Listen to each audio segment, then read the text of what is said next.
영암의 구림, 정읍의 태인과 함께 호남을 대표하는 명촌 중의 하나로 꼽히는 나주 금안마을.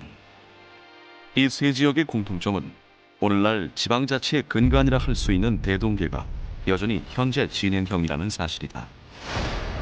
고려 말의 대학자 정가신, 훈민정음 창제의 주역인 신숙주의 고향이자 마을 곳곳에 자리한 서원과 정자, 제시를 배경으로 오랜 역사와 삶의 이야기가 깃들어 있는 나주 금안마을로 떠나보자.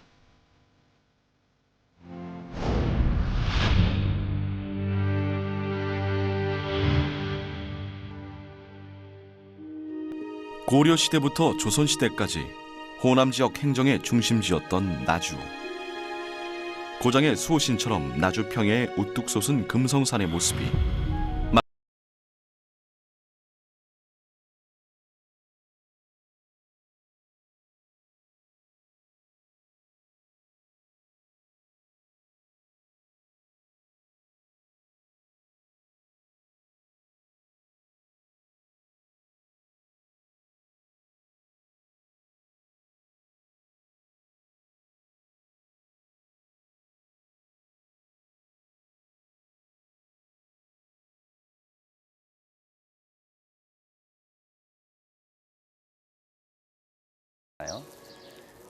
그래서 이제 그 금성산이라는 아주 단중한 산이 이제 그 괴산이 돼 있고 거기에서 이제 이렇게 흘러내리는 그 맥들이 이제 자청용으로는 북쪽을 또 가려주면서 이렇게 추위를 막아주고 남쪽으로 이제 그 우백호가 내려오면서 우리나라 태풍 피해가 상당히 심하잖아요.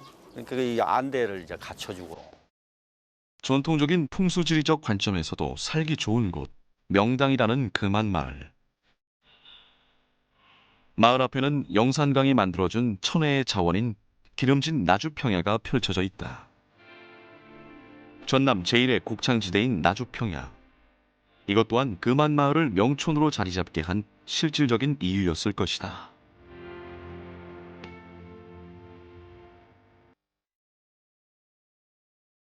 무엇보다 중요한 것은 생산력이에요. 그러니까 이제 명당 좋은 마을이라는 것은 자력 경쟁을 해야 되잖아요. 금안동의 전체 그 농지 규모가 120만 평 정도 됐다. 뭐 서원이랄지 동각이랄지 이런 그 공간을 유지하려면은 그와 같은 생산력이 배경이 되고 공부도 하려면 역시 경제적인 뒷받침이 있어야 되기 때문에 전통과 함께 이제 오랫동안 유지가 되어 있다고 봐야죠. 금안마을에 사람이 고려사 정가신 열전에 따르면 그는 1290년 세자를 수행해 원나라로 향한다. 당시 원의 황제는 중국 전역을 정복해 세계 제국의 기틀을 다진 쿠빌라이. 그의 지식 수준과 댐데미를 높이 산 황제는 나라의 중요 정책을 결정할 때 정가신에게 자주 의견을 물었다고 한다.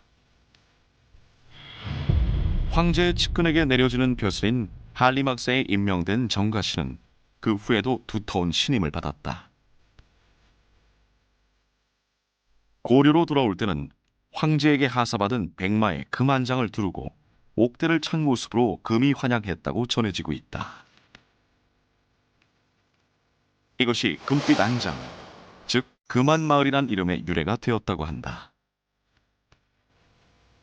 세월이 흐르며 안장 안자가 편안할 안자로 바뀌었지만 금안마을에 기틀을 세운 것이 정가신이란 사실은 후대에도 길이 전해지고 있다. 고려 무신정권 후반기에 벌어진 40여 년의 길고 긴 대몽항쟁은 결국 고려의 굴복으로 끝나고 만다. 몽골에 항복한 고려는 부마국으로 사사건건 원의 간섭을 받게 된다. 원 간섭기에 고려는 왕실의 용어 대부분이 제후국의 수준으로 격화되고 왕명의 신하들에게나 쓰는 충자를 사용하기에 이르렀다.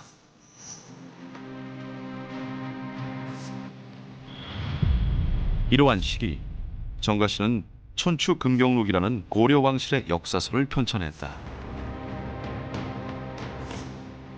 고려사 민지전에 충렬왕이 민지로 하여금 천추금경록을 증서하도록 명했고 이후에 이를 완성시켜 세대편년 저류라 이름 지었다는 기록이 전해지고 있다. 현재는 전하지 않는 천추금경록.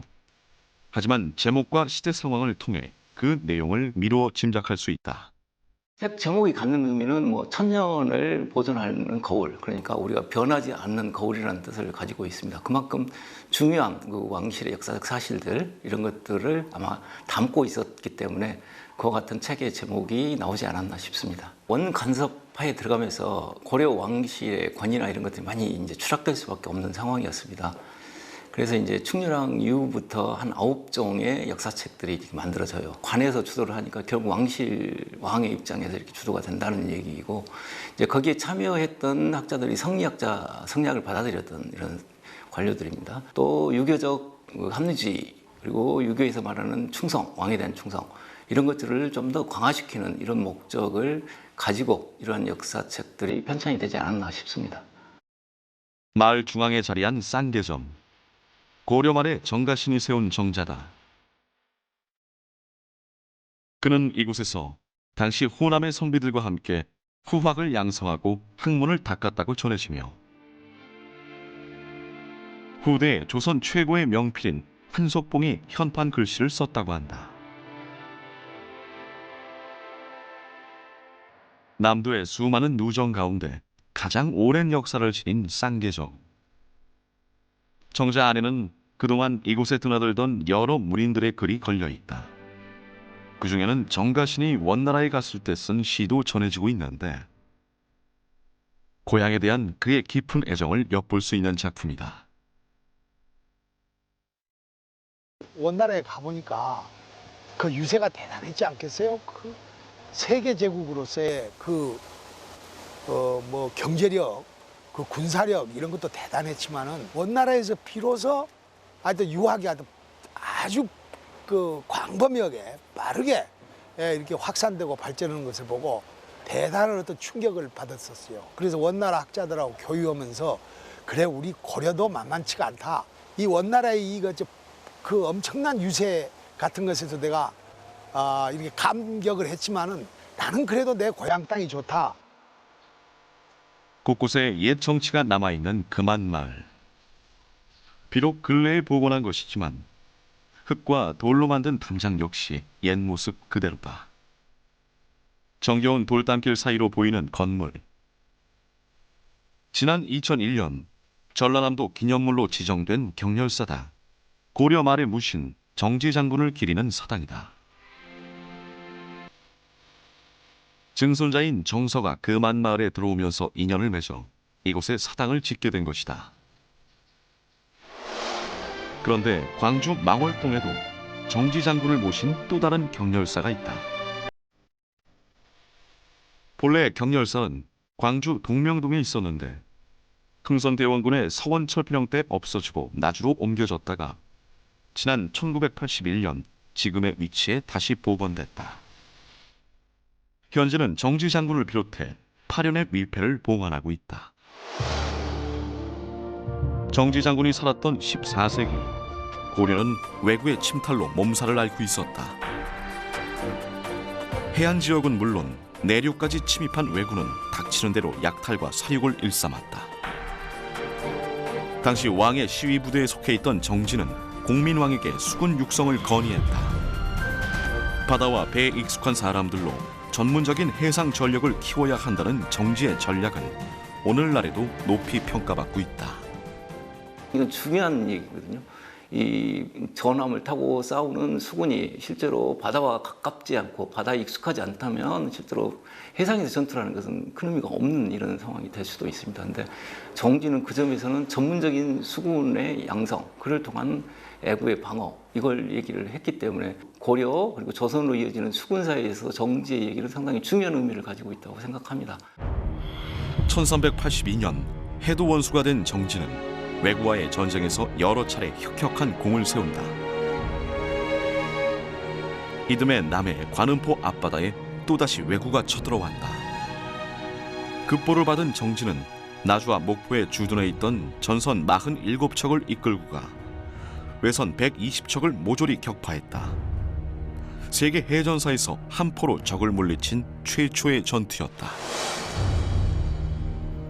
지금도 남해 고현면에는 정지 장군을 위해 지역 주민들이 손수 만들었다는 정지 석탑이 세워져 있다.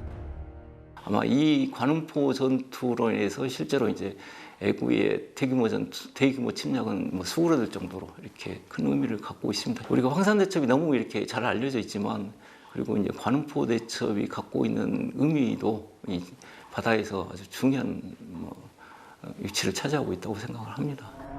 1388년 이성계의 위화도 회군에 참여한 정지는 육지에서도 왜구를 대파하는 큰 공을 세운다. 만약 그가 아니었다면 양광, 전라, 경상도 일대에 살아남은 백성이 없었을 것이라는 기록이 고려사에 전해지고 있다. 광주 시립민속박물관, 귀중한 유물 한 점이 전시되고 있다. 여러 장의 철판을 수많은 철제고리로 엮어 만든 정지 장군의 갑옷. 현존하는 유일의 고려시대 갑옷이며 원형이 잘 보존돼 있어 복식사와 군사사 연구의 중요한 자료로 평가받고 있다. 광주 경렬사 뒤쪽 언덕엔 정지 장군의 묘소가 자리하고 있다.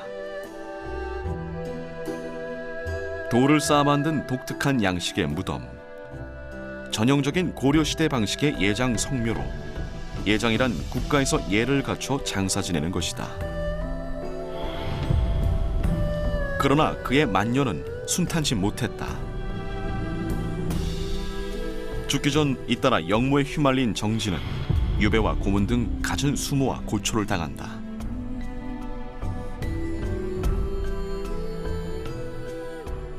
실제로 이 정지가 죽는 과정에 있어서 바로 죽기 전 그리고 죽는 이 과정에서 조금 석연치 않은 점이 있습니다. 최영, 이성계로 이어지기까지 명성을 쌓는 가장 결정적인 계기, 특히 이성계에 있어서는 이게 황산대첩이거든요. 5박 6년에 있었던 황산대첩에서 승리를 이끌면서 실제로 이성계는 중앙에서도 엄청난 명성을 얻게 되고 거기에 대한 추종 세력도 이제 많이 생기게 되는 과정입니다.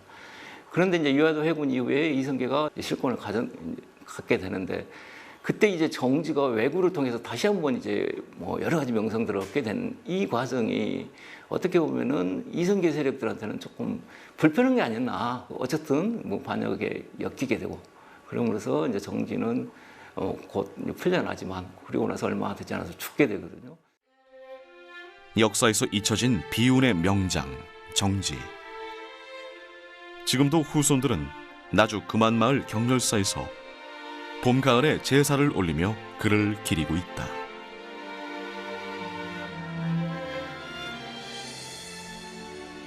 인이 그때 남원에 살았었는데 그 나주 금안동으로 장가를 오셨죠.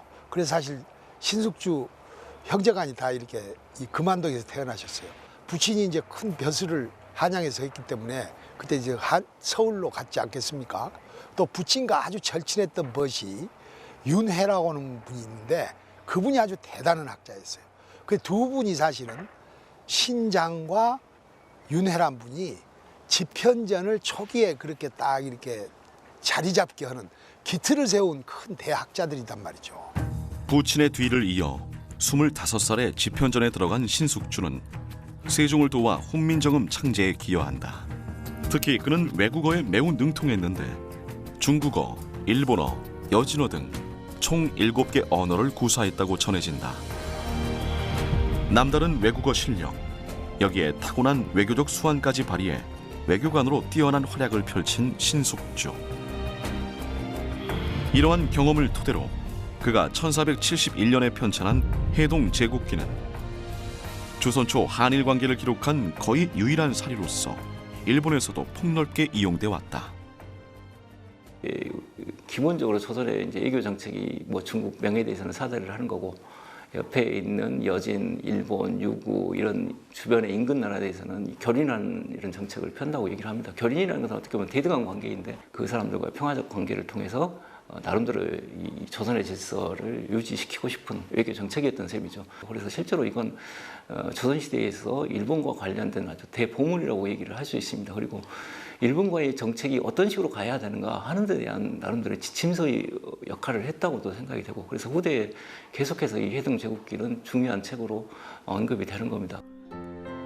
그는 죽기 직전 성종에게 일본과의 평화를 유지하라는 선견지명의 유언을 남긴다. 조선 왕조 초기 각종 문물제도 정비와 외교의 틀이 대부분 그의 손을 거쳤을 정도로 신숙주는 영향력이 큰 인물이었다.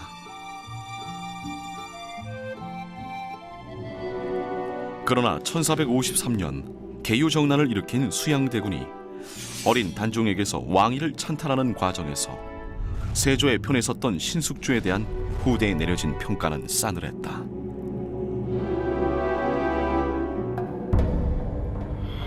특히 숙종대에 사육신이 복권되면서 그에게는 변절자라는 낙인이 찍힌다.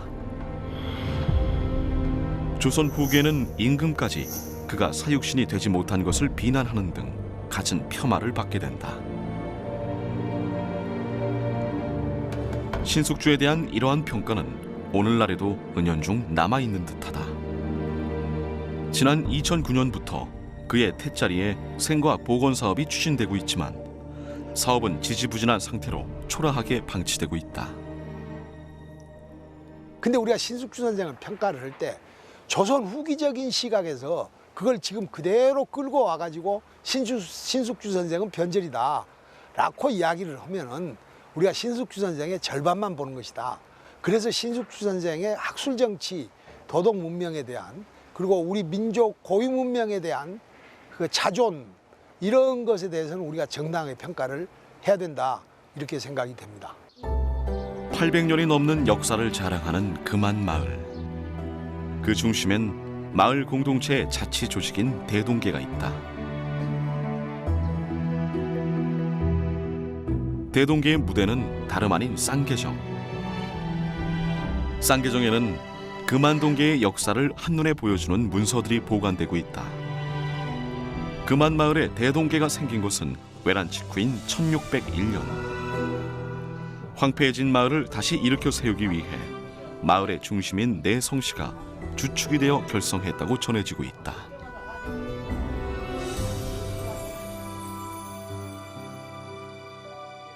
그 중에서 좀 이렇게 이제 유심히 본 책이 뭐냐면은 그 명신계 책이라고 있어요. 근데 그것이 1899년이라니까 그때부터 우리가 조금 그 어려운 시기가 이제 닥쳐온 시기 아닙니까? 이때 이제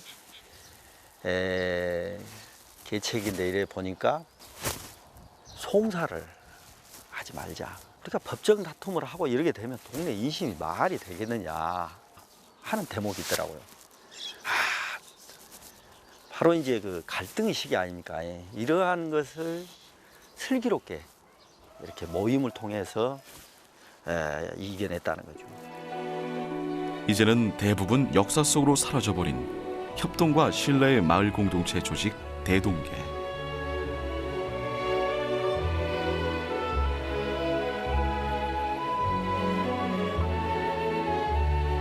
하지만 금안마을 사람들은 400년이 넘는 긴 세월 동안 대동계의 명맥을 굳건히 지켜오고 있다. 이곳이 호남의 3대 명촌으로 꼽히는 것도 바로 그런 이유에서다.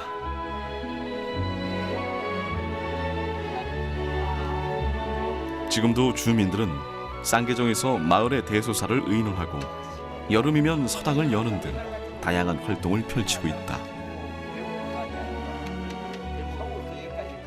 지금도 우리 김안동이 음력으로 4월 20일 날이면은 대동계 개를 치는데 대동계의 주축은 김안동에 사는 사성씨가 주축이 됩니다. 선행을 많이 하고 이 사회에 나가서 큰 이름을 날치고 동네 이름을 날쳐준 분에 대해서는 지금도 표창해주고 효자를 해년마다 효부를 해년마다 표창해가지고 우리 옛날의 좋은 풍속을 그대로 이어가고 있습니다. 마을 곳곳에 자리하고 있는 서원과 정자, 제실. 거기엔 수많은 역사의 흔적들이 깃들어 있고 사라져가는 공동체 정신이 생생하게 살아 숨쉬고 있다. 마을 자체가 하나의 문화유산인 금안마을은 역사를 배우고 전통을 되새기게 하는 남도의 소중한 보물이다.